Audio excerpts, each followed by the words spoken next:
This show is strictly for educational purposes. The opinions expressed on the show are personal to the individuals appearing in the show and not those of Thinking Tree Ecoholics Private Limited. The show is not intended to offend or defame any individual, entity, caste, community, race, or religion, or to denigrate any institution, person, living or dead. Listener discretion is strongly advised. Hello and welcome to Ecoholics. I'm Asabari and you're watching Ecoholics The Thinking Tree series, a platform where we invite intellectuals and professionals to share their knowledge and experience on various burning economic issues across the globe. Today, we have a very special guest with us, Dr. Manoj Pant. Dr. Manoj Pant is the Director and Vice Chancellor of Indian Institute of Foreign Trade. He is the former professor, School of International Studies, Jawaharlal Nehru University, India. He has been a visiting faculty at IIM Lucknow, IIT Delhi, and Southern Methodist University, USA. Thank you so much, sir, for accepting our invitation, and we are really elated to have you here with us, sir. So Okay. today Yes, sir. So today we are going to talk about contemporary research in the age of development. And the very first thing that I would like to ask is among all the different types of developments that we see across the globe, the most crucial part of development seems to be research. So, according to you, sir, how can we build a conducive environment for research in India? Well, research is two kinds. There is what is called basic research and there is applied research. Now, basic research is not easy to fund. Very few countries actually do it. But applied research is where most of the funding goes. Now, you have to separate scientific research, non-scientific research into two things. Now, if you look at research funding, and let me give you one number from the biggest country of all, the USA.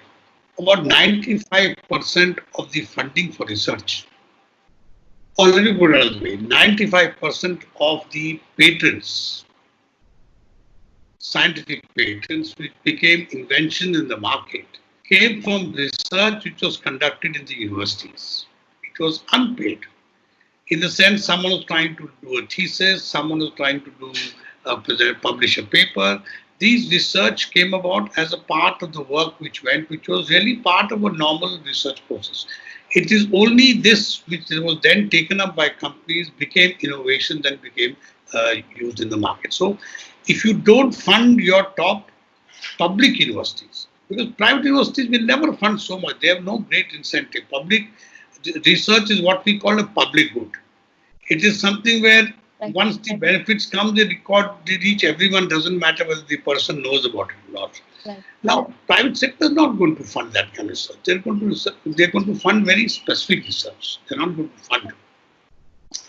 So the first thing is governments through their non-governmental bodies or directly through the government has to step up funding for research in the top public sector universities. That's the first thing.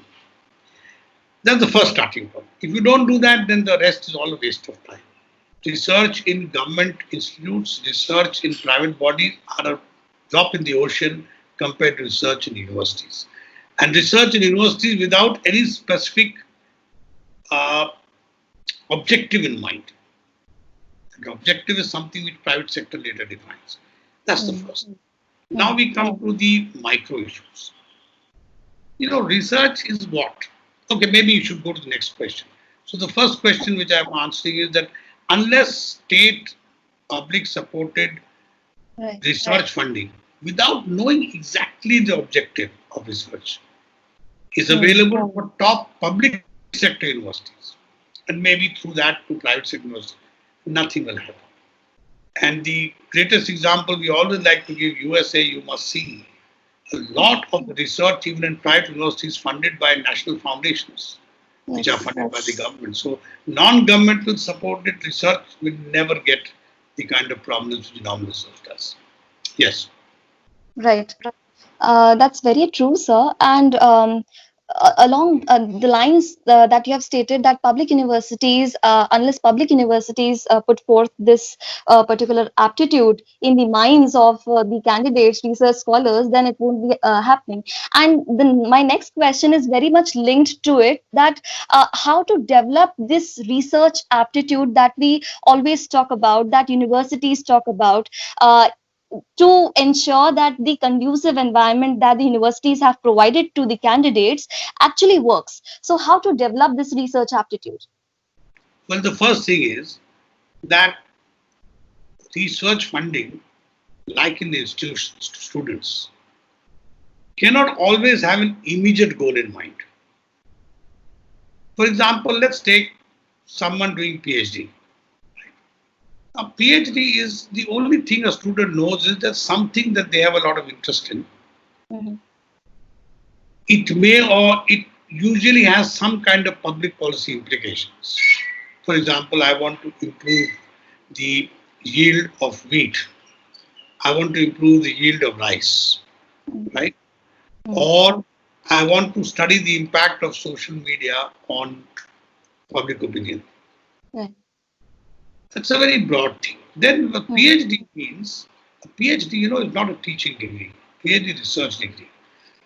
And a PhD simply means that the person has taken one important area and his guide, he or she, is also an expert in the area. And then the person says, okay, now let me go deep. Now he or she should be allowed to work in the topic. Mm-hmm. And this is going to take time because we'll discuss that in more detail because the actual research part is the most time consuming of all. But once you've got the idea, getting the idea of what you are doing, why you're doing it, is there a public purpose, is there not a public purpose? These are the things which can take months. So it can take months, 2 months before anyone decides, okay, is this a good researchable idea? So is it something additional that I'm doing? I don't want to replicate what someone has done. So starting point is funding of PhD research students, funding of PhD research guides has to be given without any immediate specific objective in mind. That's the only way it can work. Otherwise, it will become sponsored research, motivated research, which is no fun. So that's the first thing. Funding from the government to the university and from the university in specified areas. So science is one. Arts the other. Within arts, you can break down to economics, liberal arts. But beyond that, you can't say economics only in agricultural farming in Punjab. That's not going to work. Mm-hmm. That's very true. And so, deviating from the very core part of it, there are a lot of misconceptions also. Like the research scholars face a lot of misconceptions that if you're a research scholar, then you can't teach in any university because you would not be a good teacher, or a teacher would not be a good researcher. So, is that a myth, or is there some reality in it? It's true. It's true. There is nothing which says a good researcher must be a good teacher. Mm-hmm. All I can say is good teacher must be a researcher. But a researcher doesn't mean you're a good teacher. But if it's a teacher who says, but I don't do any research, I'm just good at teaching, I don't understand that. Because depending on what level, either you are at a teaching shop, you are at a coaching center and you got to, I can understand, but at the university level, especially if you have postgraduate department abroad, if you are not researching, you cannot possibly teach. You will have no idea the rate at which new things are coming up. Even me at my age, even I still keep reading new things. So if you are a teacher, you must be a researcher. However, if you're a good researcher, doesn't necessarily mean you must be a teacher because you may not have the communication skills which people often have. So that's true. Right, because that is what many research scholars actually face. But apart from that, There can be a lot now of, when we yeah. now saying on that there can be a lot of issues. The person may be a tremendous researcher because he has a very strong analytical mind, but he's not able to communicate too well. Now communication skills are a different thing from research. So maybe a good researcher but not a good communicator. So then that becomes a problem. And then if you force him, no, you must be a communicator, that's not a good idea too. Because once he's already he or she is already done with it, then of course Sure, not sure, really. sure. So good researcher need not be a good teacher, but a good teacher must be a researcher.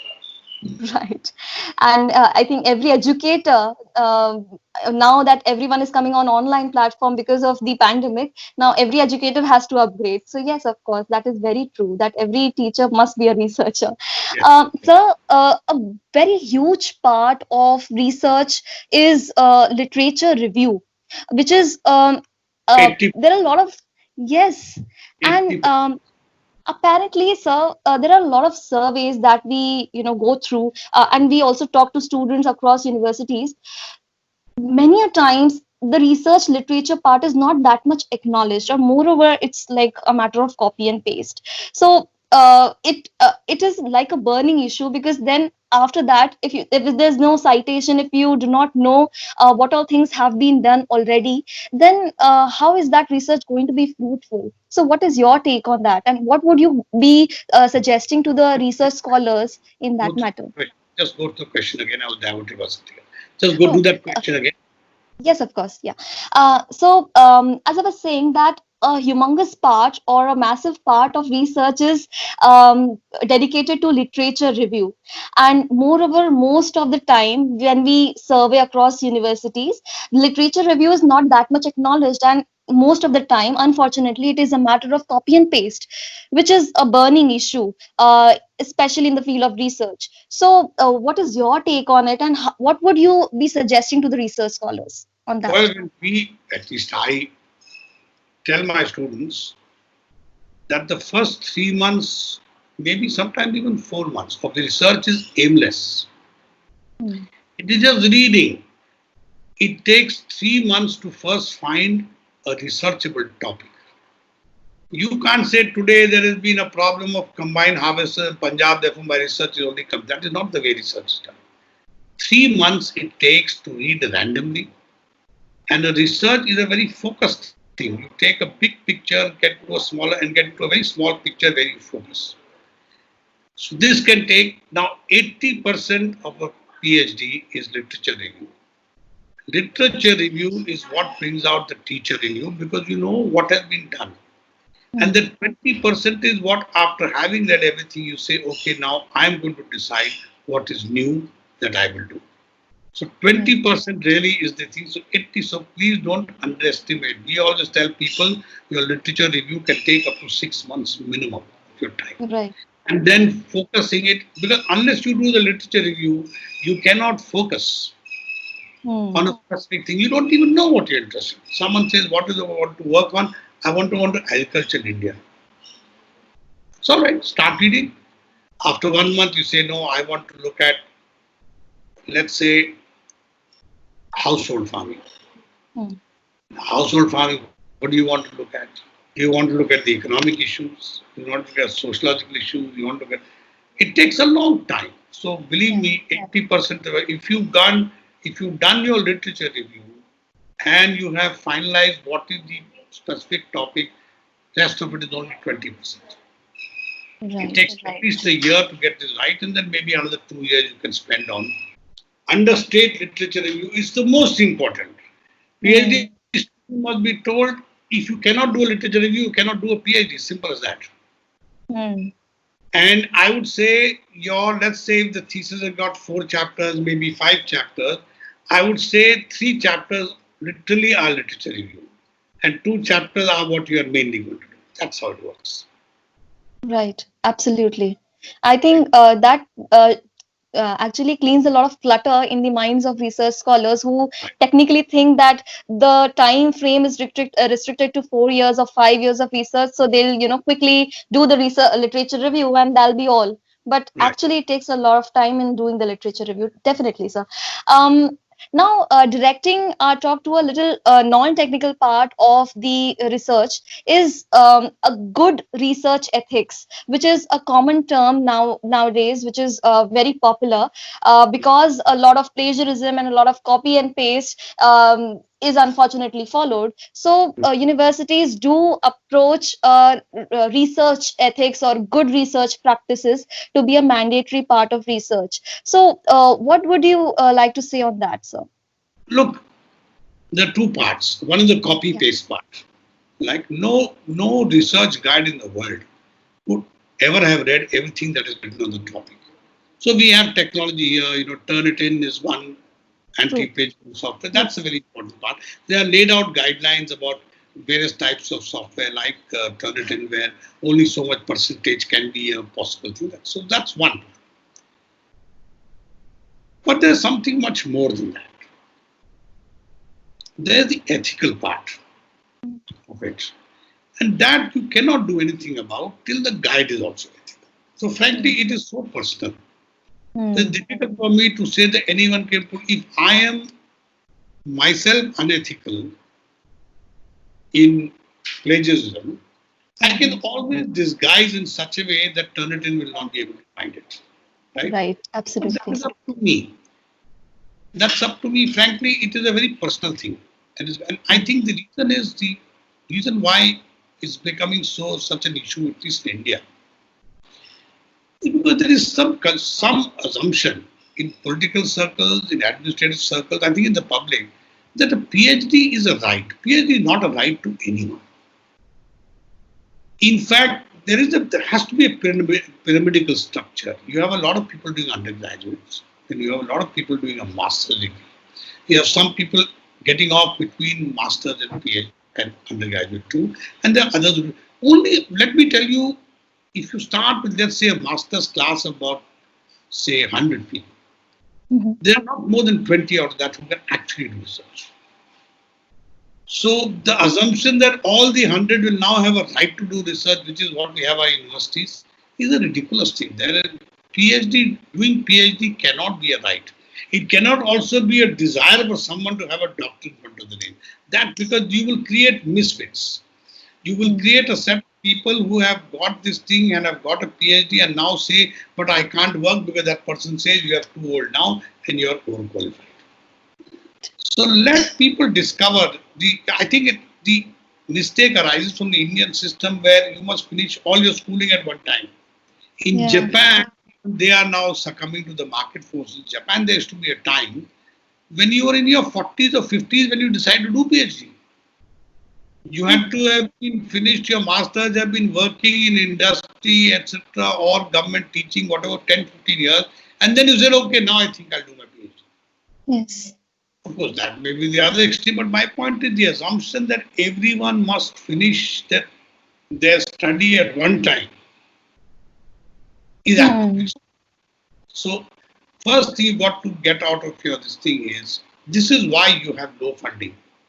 You, after all, have limited funding and you allow unlimited access to PhD for everyone, then obviously there will be limited funding. So, assumption that in fact, I would say departments should consciously aim that of my master's class, MA class or MPhil is now in any case a dead subject.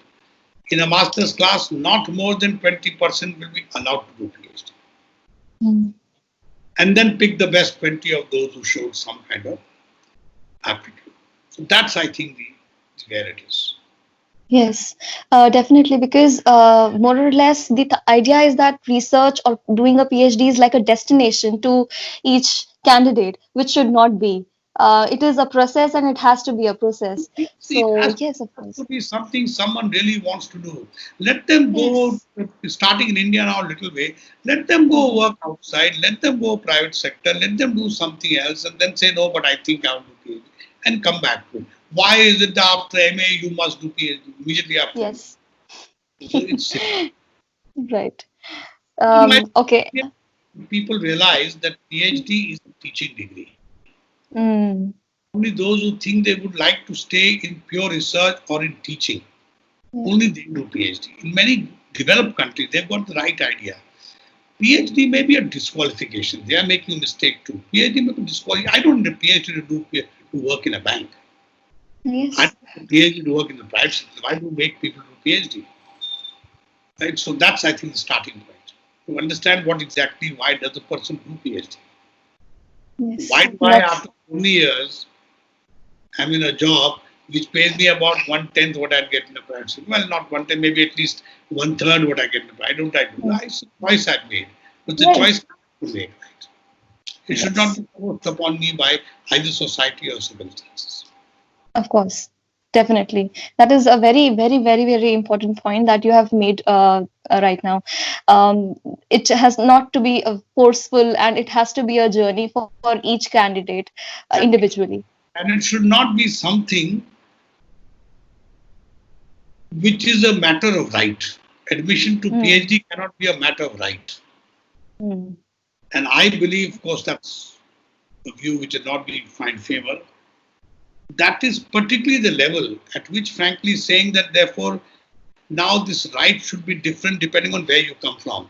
So women have little more rights than men, and one caste little more rights than the other, because that's irrelevant to either the Yes. capability or to the incentive. You don't have to be of a particular kind of person to be. Research is something which is very internal, so I don't see why you must create these things at the PhD level. It's understandable at the undergraduate level. Still more, as you grow up, these things have to become irrelevant. So, Right. we have universities, we give special points to, for example, women if they want to PhD. Why? Mhm. Is it a gender equality thing? Do women become more equal in opportunity because they have a PhD? I don't think so.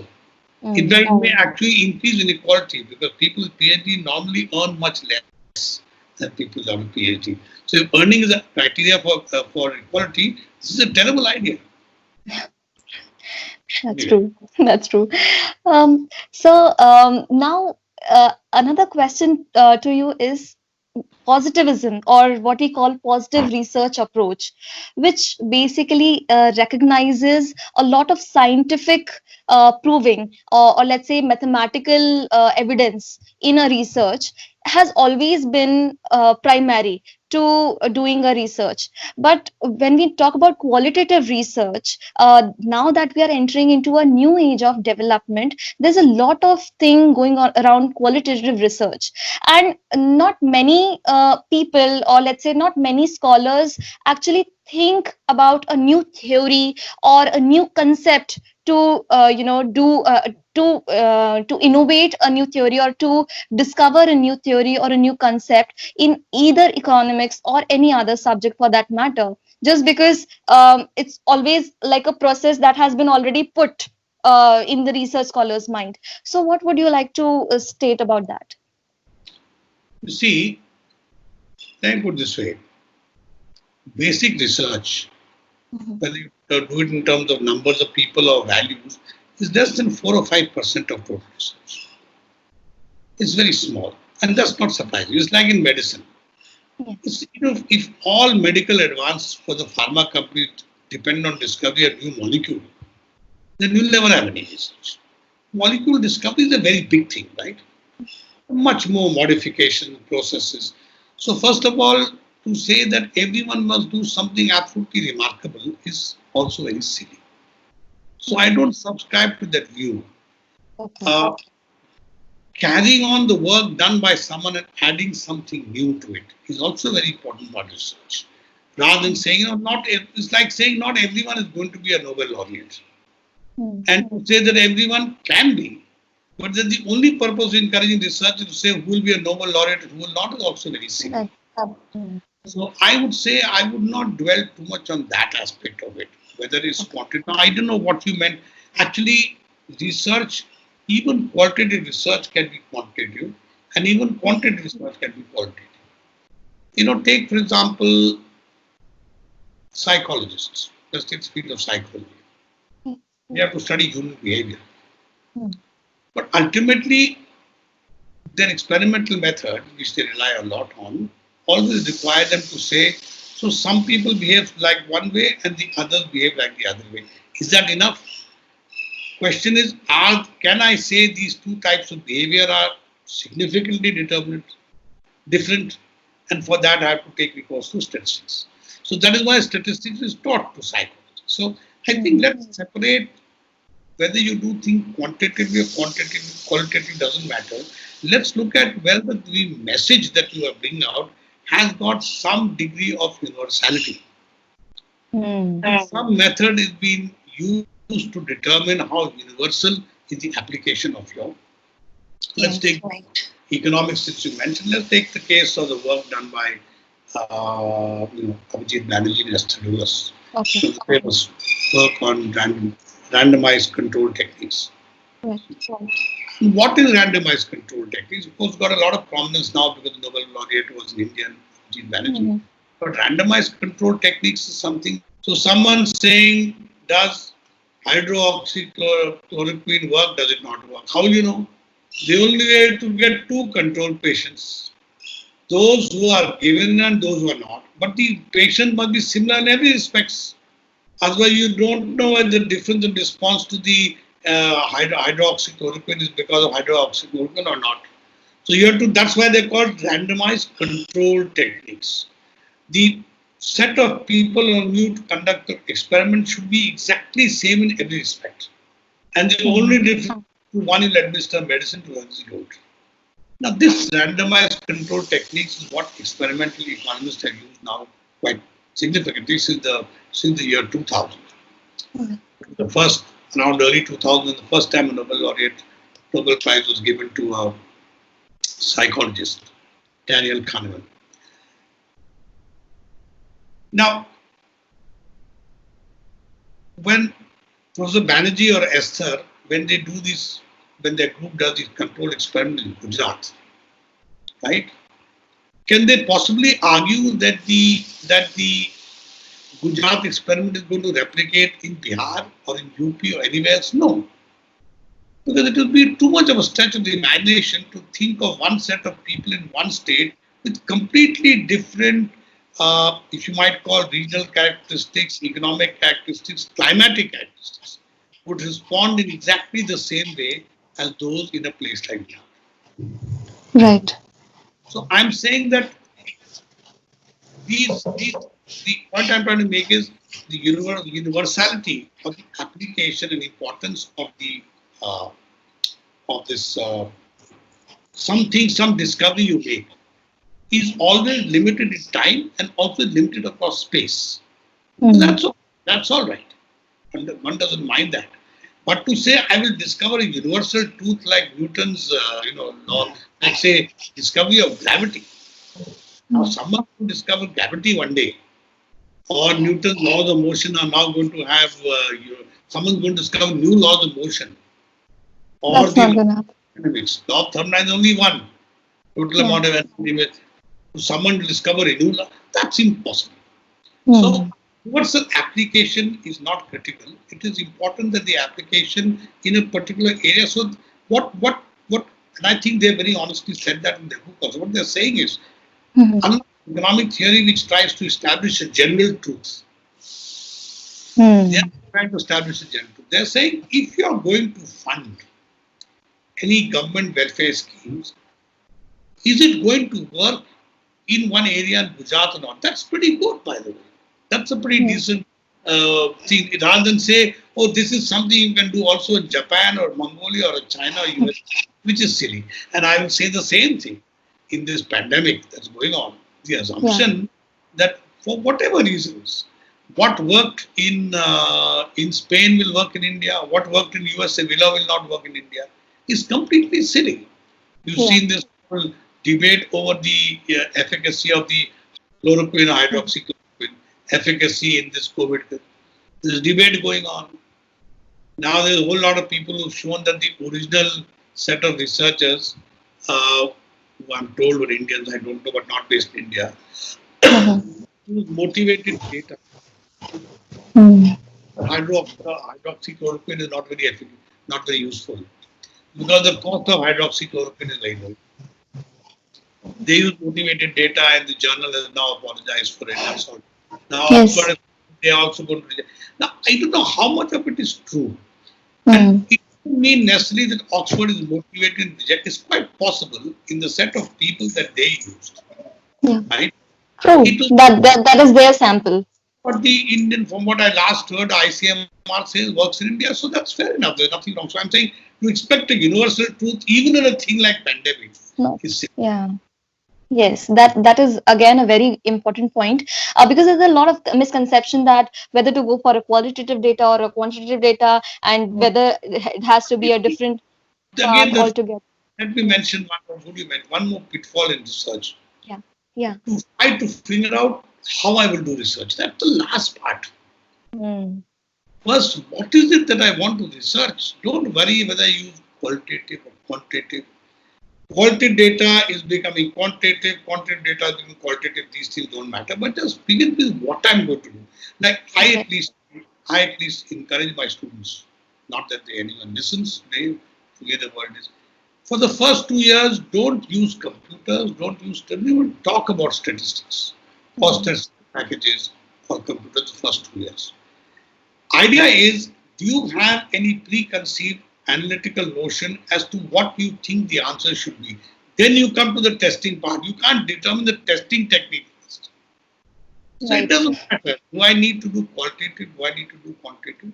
These are minor matters. These are matters which are decided once you know what is it I want to do in the first place. Finding what you want to do, the literature review, and then focusing is 80%. Worry about the 20% later on. These are minor Yes, things. that right. Absolutely. Sir, the very last thing that I want to ask about research is the interpretation part, which is basically the last leg of the research itself. Any thesis or dissertation has this interpretation or analysis part to be a very vital one. Now, various research scholars use a different tools, techniques, scientific tools. Then there are different types of tools available online as well. So they use that and they would interpret the data. But many times the guides say that that is not the correct way of interpretation. So, what would you like to suggest about the interpretation? Because it is not just, something that has been given out from as an output from the computer. It is basically something that you have analyzed and interpreted. You're So, making the same mistake which I just yeah, said. yes. The interpretation doesn't matter. First, Okay. you are supposed to already know what is it that you are trying to determine. Mm-hmm. And then your technique of investigation says this is how you determine. So you either determine it's true or not. Finished. Mm.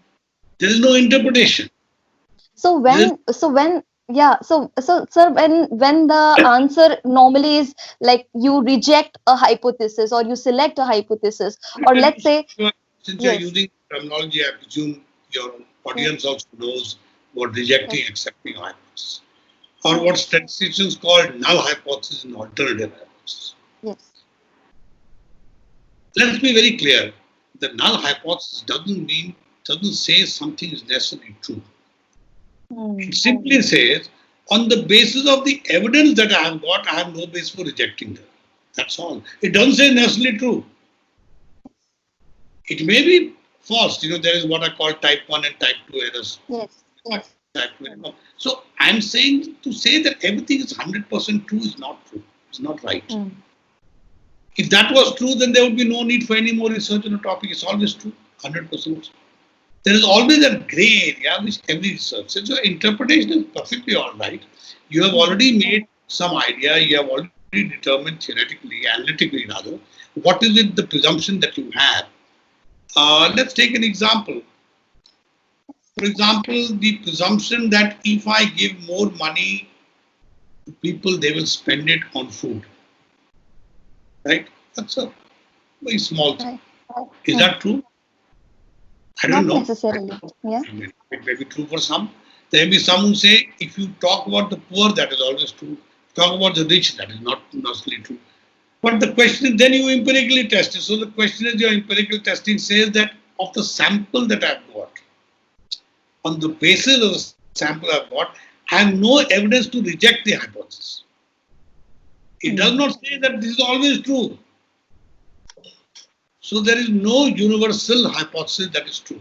The null hypothesis testing says that on the basis of my testing based on the sample I've got, I do not have evidence to reject the null hypothesis. That's all. Non-rejection of null hypothesis, but acceptance that is correct is not there. Is not there. Hmm. So there is no universality. Looking for universal answers is the biggest problem. There are no universal. Absolutely, sir. I think thank you so much for this particular discussion, sir, because there were a lot of highlights and key things in this discussion that the research scholars would definitely note about.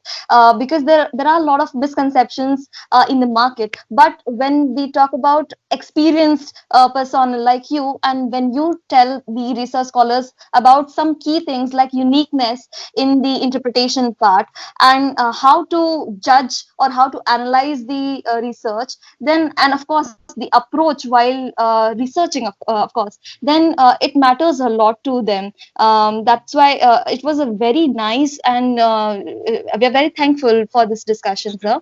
Let me end by saying that I would Yeah. advise researchers Yes. that unless they're really dedicated to research, Mm. unless questioning is a very important part of their nature, don't do research. Don't do research. There's no compulsion. Not necessarily everyone should be doing research, not at all. You have to, and it is the most, it can be the most dissatisfying in terms of end goals, in terms Mm. of, for example, career goals and, working or how much you earn. It can be very dissatisfying. So only do research. For example, I can talk of places I've been in. JNU is one. The average age of researcher, some of the research students may be 28 to 29 years old when they begin their research. Sometimes they are looking at jobs at the age of 35.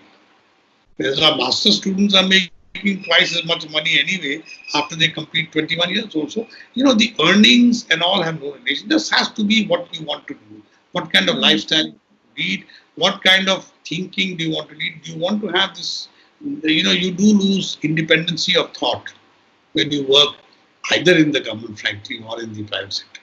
Do you want independency of thought? And so the answer is very clear to the government. If you cannot give independency of thought, you will never be able to support research.